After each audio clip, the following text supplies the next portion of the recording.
Presentamos A Fondo con José Ignacio Beteta. Análisis económico, análisis político en A Fondo.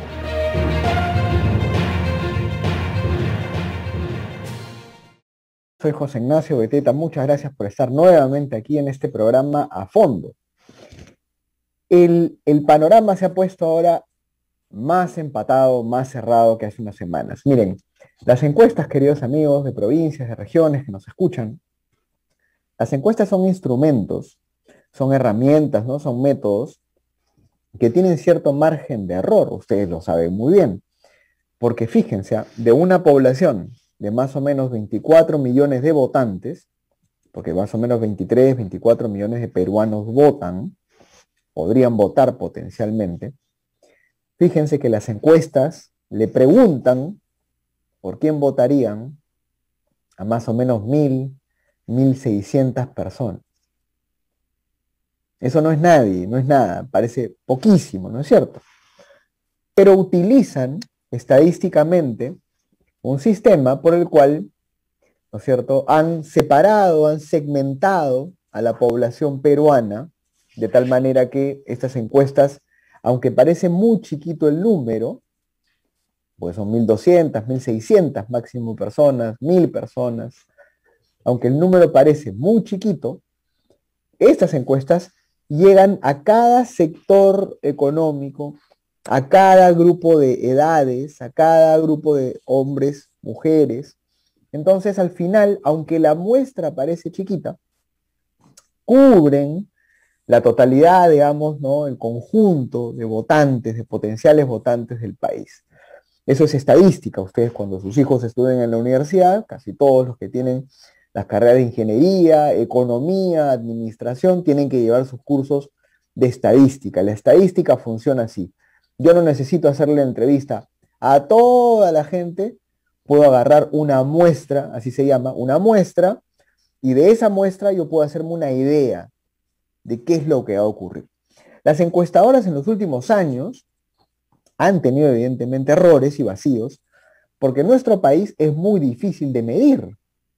Es difícil de medir a la sierra, a la selva, porque son poblaciones muy dispersas. Además, naturalmente, los peruanos y en cualquier país del mundo, no necesariamente el encuestado va a decir la verdad. A veces te miente, a veces oculta, a veces no sabe. Y es más, ya no lo vas a poder encuestar todos los días al mismo señor. Así que ese señor que te dijo un día, oye, yo voto por Fujimori, por ejemplo, al día siguiente puede cambiar de opinión. Y la encuesta va a decirle, va a preguntarle, ¿y usted tú estás ya completamente seguro de tu voto? Es una pregunta de la encuesta. Y la persona va a decir, sí, yo estoy completamente seguro, pero una semana después habló con su mujer, habló con la suegra, habló con el tío, habló con el primo y le dijeron, oye, no, ¿cómo vas a votar por Fujimori? Vota por Castillo. Y el señor dijo, oye, sí, ¿sabes qué? Ya no votó por Castillo. Ese es el margen de error de una encuesta. Eso es lo que se considera el margen de error.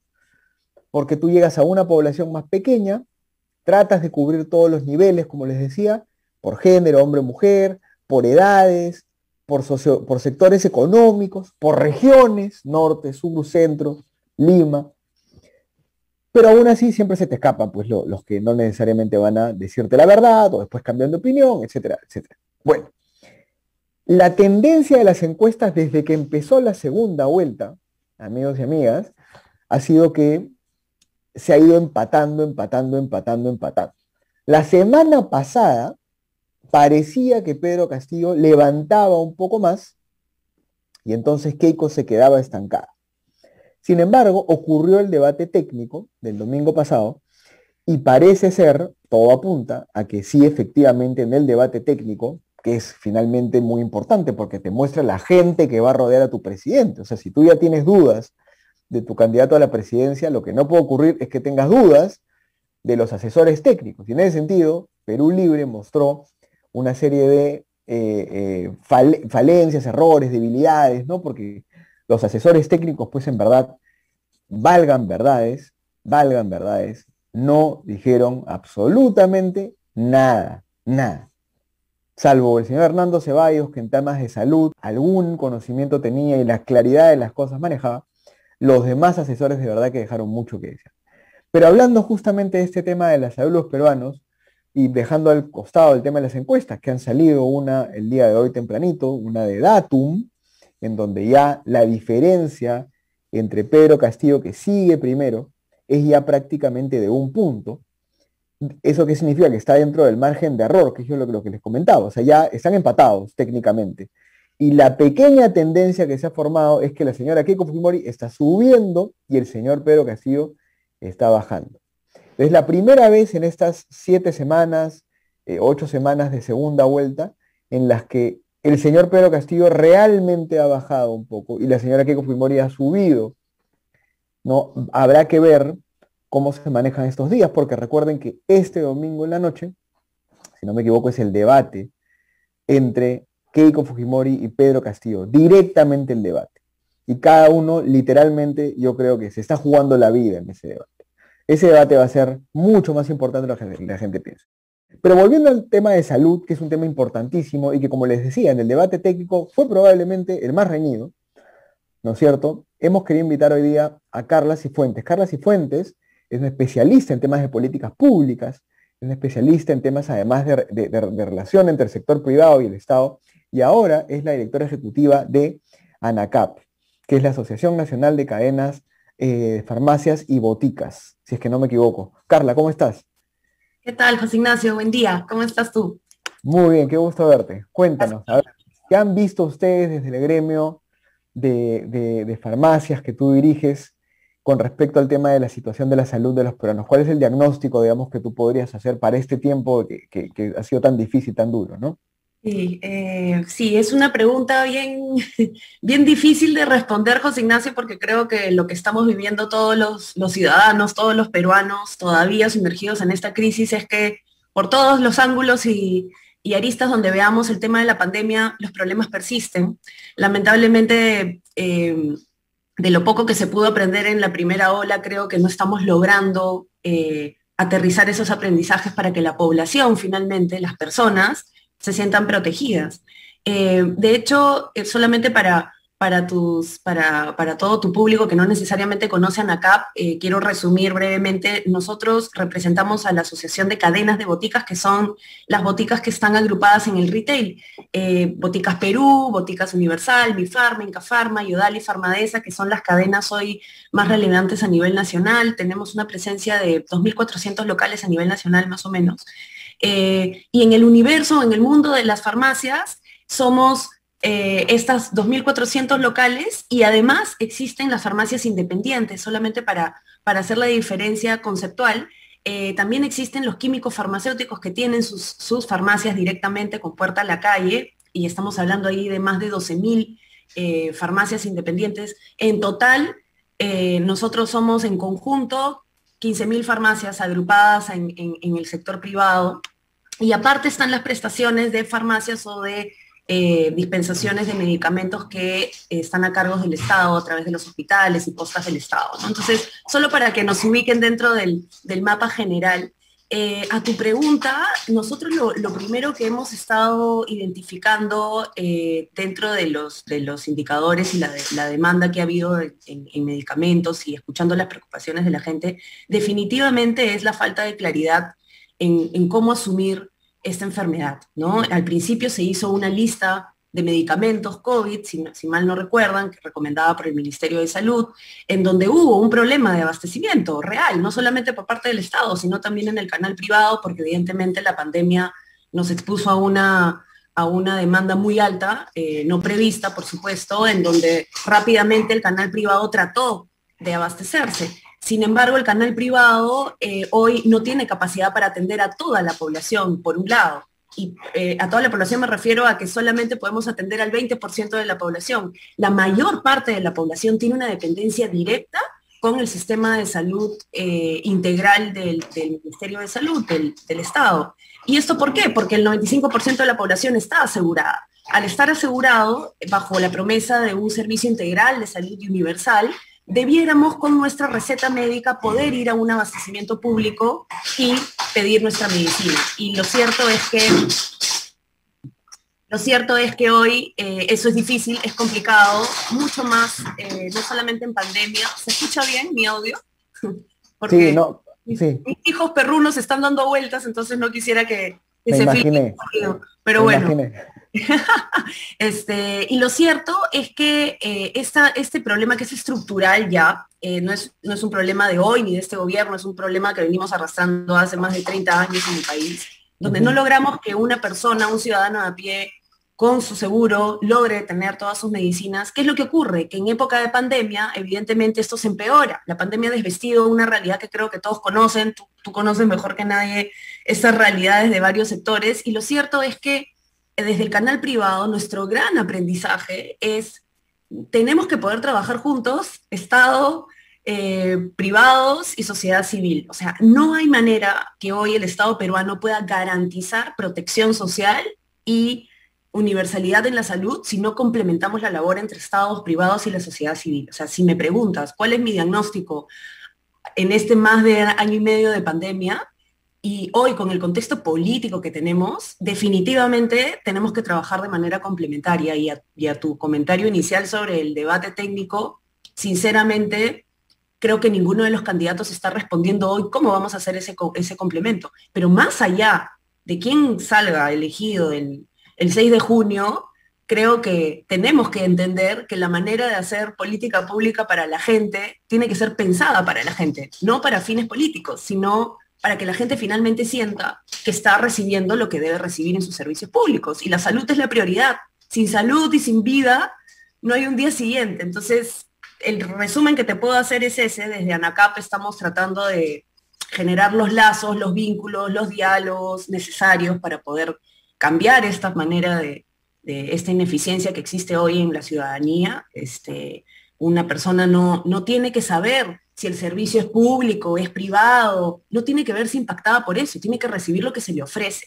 Y la pandemia lo que nos está enseñando es que todavía el Perú, desde el Estado y desde el privado, no tiene esa capacidad. Entonces, claramente tenemos que trabajar de manera mucho más complementaria. De acuerdo. Ahora, en esta línea y ahondando ya un poco en el sector, a ver, en tiempos de pandemia quebraron restaurantes, quebraron, digamos, muchísimos negocios, desde temas gastronómicos, turísticos, pero también quebraron, digamos, negocios ya de comercio menor, digamos. Las boticas y las farmacias que tú representas, muchas de ellas se consideran comercios menores también, porque finalmente son pequeños puestos y centros de abastecimiento de medicamentos. Yo, por mi propia casa, he visto farmacias que han cerrado, farmacias de familias, farmacias de personas. ¿Cómo ha sido golpeado también ese sector farmacéutico privado, digamos, durante la pandemia, ¿no? Sí, ha sido difícil, José Ignacio, porque definitivamente hay negocios que son pequeños, negocios más chicos. Si me pongo en la posición de los negocios independientes, de las farmacias independientes que no necesariamente tienen una empresa o una corporación, definitivamente sus espaldas para poder sobrellevar la crisis económica es diferente, es más complicada, pero también tienen un rol en la comunidad, ¿no? Entonces han habido muchos casos de químicos farmacéuticos y de personas empresarias detrás del sector farmacéutico que han tenido que unirse, aliarse para continuar con su rol comunitario, poner de la suya, por supuesto. He escuchado muchos testimonios, ¿no? Por ejemplo, cuando hay problemas de abastecimiento de medicinas, como las cadenas de importaciones, o poder darle una oferta realmente competitiva a los consumidores, a veces por el alza en los precios alza en precios internacionales o el desabastecimiento han preferido no vender producto porque si no tendrían que dárselo más caro a la población, entonces han preferido no tener que venderlo. También ha habido farmacias y boticas que bajaron sus precios, los precios comunes de medicamentos de marcas, que normalmente son los precios más caros, Ujú. o que no son necesariamente tan accesibles a la población versus los genéricos, que son los más accesibles y más económicos, y que de hecho en Perú la buena noticia es que tenemos los precios de genéricos más bajos de la región, Ujú. de Latinoamérica. Esa es una tranquilidad para los peruanos, de que hoy el retail privado garantiza que tenemos los precios más accesibles a la población respecto a Ecuador, Argentina, Colombia, Chile, Brasil, México, es decir, versus 6 geografías desarrolladas en el mercado. Pero la realidad también es que el sector privado ha tenido que decidir por la población también, apostar por la población. Y muchos han tenido que dejar de ganar, por supuesto, solidarizarse. Desde el lado de ANACAP, por ejemplo, tuvimos una política de congelamiento de precios para generar no solamente confianza, sino mucha consistencia en que estamos en crisis, que el tema de precios no sea un problema, un inconveniente. Tomamos el compromiso de mantenerlos y hasta el día de hoy se ha mantenido desde que empezó la pandemia, hasta el día de hoy. Pero esas son tipos de políticas y decisiones que no todos los tamaños de organizaciones pueden tener. Entonces, por supuesto que si lo miramos desde el lado económico, han habido embates y yo estoy segura que desde el lado de nuestros amigos de farmacias independientes deben haber varios negocios que han cerrado y en donde la solidaridad entre privados es importante también. Nosotros trabajamos muy de la mano con ellos, pero lo cierto es que detrás de empujar la economía del país estamos todos, ¿no? Todo se mueve de manera integrada. Cuando el ciclo económico falla para todos. Y por supuesto, esta pandemia nos ha dejado revelado que para el sector salud particularmente todavía necesitamos dosis de cierto asistencialismo, de solidaridad. A mí por una cruzada por la vida que estamos emprendiendo, que me gustaría contarte después, estoy viajando bastante a las postas, viendo la realidad in situ de muchos locales, de zonas que realmente no solamente están afectadas ahora, están afectadas hace más de 20 años, en donde parece que las autoridades no necesariamente priorizaron temas de salud, y lo que estamos viendo ahí es un nivel de desabastecimiento en donde tenemos que ir a apoyar, tenemos que llevar donaciones, ¿no? Sabemos que eso no es sostenible, pero sin eso tampoco logramos un cambio, tampoco logramos enfrentar la pandemia, que es lo urgente. Pero después de la pandemia, ¿cuál es el día siguiente? ¿Cuál es la estrategia o la hoja de ruta que vamos a tener para lograr realmente tener esos lugares abastecidos? Solo para darte una idea, o sea, ya antes de pandemia, estas postas tenían la mitad de doctores que requeríamos, ¿no? Ni siquiera estábamos completos en recursos humanos. Entonces, hoy, peor, no solamente por las bajas que hemos tenido, sino porque, por supuesto, hay localidades en donde la dependencia que hay de los profesionales de salud y que no existen profesionales preparados o que no existen profesionales en la zona, implica que evidentemente tengamos que salir a apoyar, que ahí también los mismos químicos farmacéuticos, personal de las farmacias, brindemos nuestro apoyo, pongamos el hombro y preparemos mejor la implementación de estos lugares de atención, ¿no? de primera línea de atención, que son los más urgidos. Antes de que me cuentes lo que están haciendo ya en términos de responsabilidad social o asistencia social, sí creo que es importante, retomando ese tema del debate técnico, porque tú nos has dicho dos cosas, ¿no? Primero, el acceso definitivamente ha sufrido más problemas de los que ya había de manera estructural, y acceso me refiero a las mismas vacunas, al oxígeno y a muchos medicamentos de enfermedades crónicas que han sido desatendidas, muchos pacientes que tenían enfermedades raras o huérfanas que han sido relegados porque el Estado ni siquiera podía atender bien el COVID. Entonces ahí hay una realidad muy importante en las ciudades, en zonas rurales. Estoy seguro que muchísima gente ha fallecido no por COVID, sino por falta de tratamiento de sus enfermedades crónicas, y eso es invisible, nadie lo ha visto. Pero en segundo lugar, nos has comentado, claro, que las farmacias en general, salvo que tengan una estructura, una corporación, una empresa detrás, también la ha pasado muy mal, con lo cual, ojo, eso significa que ahora probablemente haya menos puntos de venta, menos puntos de distribución que antes, porque deben haber muchas farmacias pequeñas que simplemente tuvieron que cerrar y que no abrirán hasta que vuelva a haber un poco más de mercado, porque como tú dices, ya prefieren no vender en vez de vender ya pérdida, ¿no? Lo cual es comprensible. Y claro, entonces ustedes tratan de hacer esta labor, de aglomerar, de agremiar, de asociar, de colaborar entre ustedes no como familia, como gremio, no es un gremio, es eso, ¿no? Todos somos del sector, así es. Claro, todos somos el sector. Pero digamos ya, hablando en serio, ¿no? Entre comillas, ¿cómo ves tú el tema de las reformas? Es decir, ahondando en ese tema con el cual tú terminabas, si tú tuvieras que pedirle al candidato que gana la presidencia, sea Keiko, sea Castillo, en los primeros 120 días, ¿cuáles son las 3, 4, 5 cosas que el gobierno debería ajustar, esas tuercas que debería ajustar para que la población no tenga que vivir esa situación de años, digamos, de estar bien, o sea, o de no acceder a la medicina porque no puede, o de comprarla en un lugar bamba que no es seguro, ¿no? O de hacer infinitas colas en el Estado para conseguir pastillas que además se las dan incompletas, o de ir finalmente a una farmacia privada en la cual, lamentablemente, evidentemente, por más que los precios, como tú bien dices, son los mejores de la región, siguen estando muchas veces fuera del alcance de la población que no debería comprarlos ahí, debería hacerlos, debería recibirlos gratis en el Estado, ¿no? ¿Cuáles son esas reformas que ustedes creen que son importantes en el siguiente gobierno, digamos? Exacto. De hecho, en parte has dado una de mis respuestas, que es, lo primero es poder asegurar el derecho a las personas al acceso universal en salud. Y el acceso universal en salud, la universalidad, es una promesa muy alta. Significa calidad en la atención, significa abastecimiento oportuno y también significa poder tener prevención. Es decir, no solamente mirar la enfermedad, sino tener una política realmente preventiva. Entonces, creo que en términos de prioridades, cualquiera de los candidatos que salga electo y su equipo, porque el presidente no trabaja solo, trabaja con un equipo, lo primero es la apertura para poder trabajar de manera complementaria también sectores público y privado. Eso es muy importante, porque hay que reconocer que los cambios no pueden ocurrir al día siguiente. Los primeros 100 días vamos a seguir con pandemia, donde la prioridad debe ser gestionarla de manera eficiente, trabajando en asociaciones público-privadas para lograr tener el oxígeno que necesitamos tener, las camas UCI que necesitamos tener y mejorar inmediatamente el primer nivel de atención, que implica el recurso humano, que no necesariamente se cuenta hoy en el país con ese recurso humano, pero podemos complementar la labor definitivamente desde el sector farma.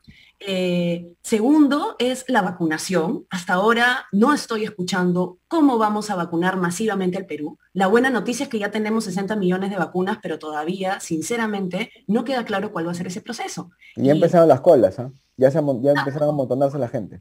Por supuesto, y sabemos que también convivimos con las dos cosas, ¿no? La necesidad urgente de la vacunación y una población que tampoco confía en la vacuna ni en el proceso. Entonces tenemos que trabajar de forma conjunta en un solo mensaje y en un solo objetivo, que es generar confianza en esa vacuna, lograr sensibilizar a la población de que la única manera de estar más protegido ni siquiera garantiza el 100% de la protección, porque bien sabes que han habido casos en donde la vacuna es un paliativo, pero no necesariamente resuelve por completo un potencial contagio. Lo importante es seguir cuidándose a pesar de haber tenido la vacuna, y para eso hay que trabajar público y privado. Y como tercer punto, José Ignacio, definitivamente para poder hacer la reforma que tanto soñamos los peruanos en verdadera atención y calidad de salud, tenemos que poder dialogar y revisar si es que acaso el MINSA mismo, como autoridad rectora, está teniendo las capacidades o qué necesita para tener la capacidad de generar una rectoría en los temas de salud,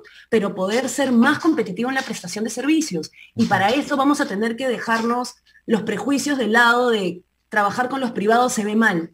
Lo importante hoy es asegurarle a la gente lo que necesita. Y si para eso tenemos que superar nuestros propios prejuicios y generar otros puentes de diálogo que nos ayuden a trabajar juntos, lo vamos a tener que hacer.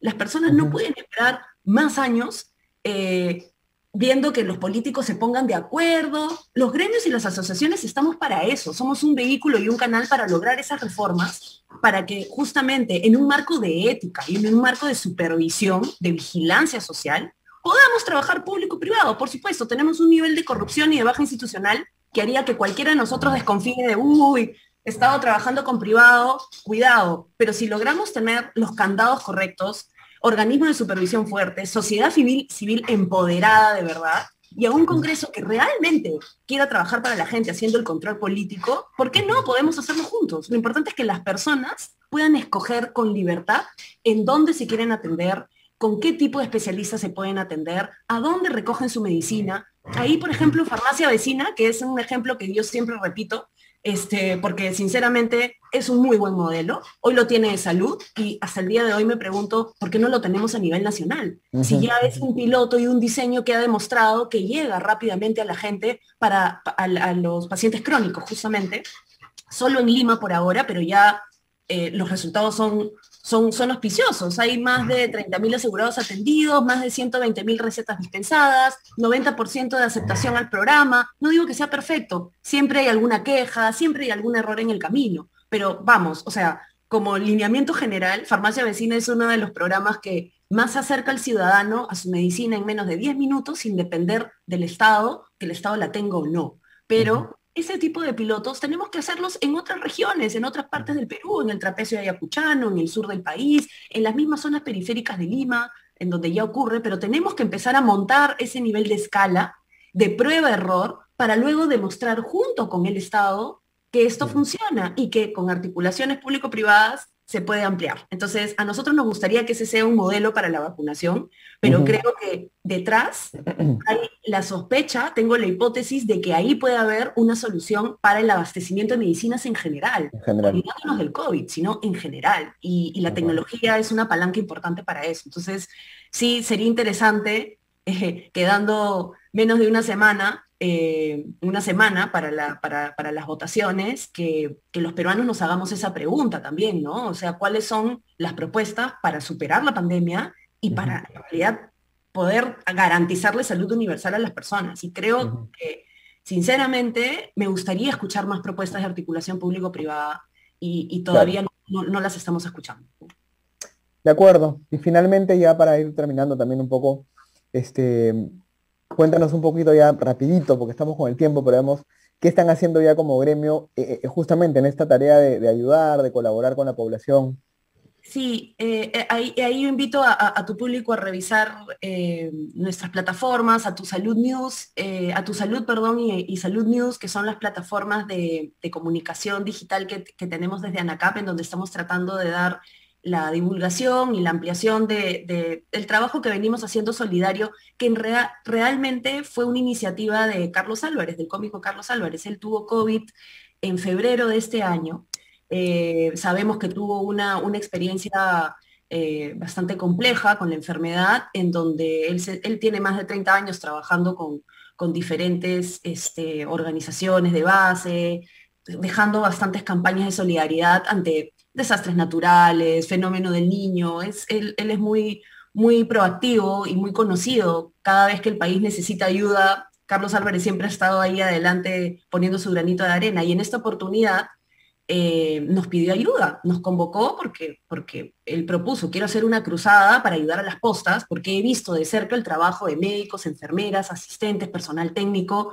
No solamente no tienen los recursos, sino que también es agotador, no les están dando todas las herramientas. Yo quiero ir a ayudar. Y nos sumamos a la cruzada, y honestamente es una cruzada que, para el trabajo que venimos haciendo desde privados y sociedad civil, es una evidencia muy tangible, muy concreta de este nivel de abandono que tienen nuestras postas, ¿no? Somos más de 1.800 distritos.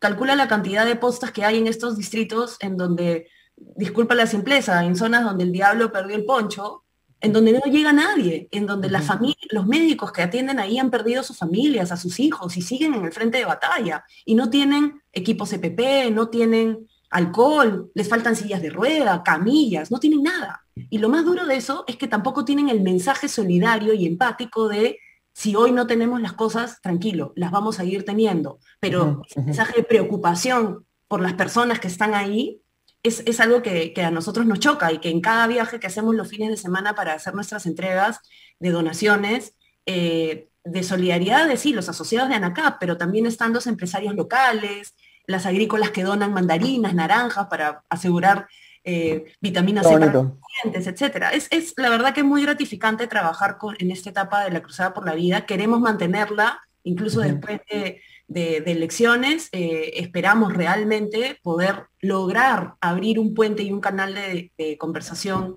con el Estado, con el Ministerio, que nos permita mejorar nuestro nivel de abastecimiento y de atención. La idea es colaborar. Obviamente esta crisis nos ha sobregirado a todos, por supuesto que a las autoridades también, pero no hay que olvidarse de los peruanos que están dejando todo en la cancha. De acuerdo. Bueno, muchas gracias, Carla, y seguramente tendremos la oportunidad de conversar contigo y con Carlos Álvarez, ¿no? Extiéndele la invitación para poder estar con él en este programa también. Claro De que repente sí. la próxima semana se puede hacer. Genial. Porque como tú dices, es muy importante este programa, y llega a regiones principalmente. Llega a regiones, llega a provincias, llega fuera de Lima. Lima no es nuestro objetivo. Estamos llegando a aproximadamente 40, 45 radios a nivel nacional, desde Cajamarca hasta Puno. Y la gente tiene que entender lo que está ocurriendo en gremios como el tuyo, en el sector privado, las iniciativas que hay por la salud de la gente, ¿no? Así que nada, te comprometo a una siguiente entrevista pronto, y muchas gracias por estar con nosotros. No, al contrario, gracias a ti, José Ignacio, por la labor. Y sí, nos vemos pronto. Hoy vamos como casi 40 postas ya que vamos ayudando. 40 postas. Sí, pero nos gustaría llegar a muchas más, así que tomo la invitación, porque creo que a través del alcance de este programa también podemos llamar a más empresarios de cualquier parte Exactamente. de las diferentes regiones para que se unan a la cruzada. Muchas gracias. Exactamente. Muchas gracias. Bueno, queridos amigos, se nos acabó el tiempo, así que por mi parte también ha sido todo. Nos vemos en una siguiente edición de A Fondo, que será el lunes por la mañana. Gracias, cuídense y piensen siempre, piensen, usen la cabecita, busquen soluciones técnicas, claras, concretas, no promesas y mentiritas y cosas y regalitos que les van a dar. Ya nos vemos, cuídense. Hemos presentado A Fondo con José Ignacio Beteta.